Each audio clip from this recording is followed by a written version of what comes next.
ოზურგეთის რაიონში ციტრუსის რეალიზაციასთან დაკავშირებულ სიტუაციას გაეცნო სოფლის მეურნეობის მინისტრის მოადგილე დავით ნატროშვილი. სოფელ ნატანებში ციტრუსის ჩამბარებელ პუნქტში იმყოფებოდა ფერმერთა პრობლემები მან ადგილზე მოისმინა.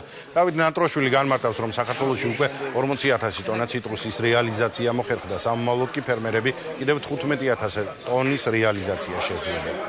დღიურად საშუალოდ მარტო მხოლოდ მანქანებით 2,000 ტონაზე მეტი უკვე გადადის, ეს არის ლარსი, სომხეთი და აზერბაიჯანის საზღვრებზე.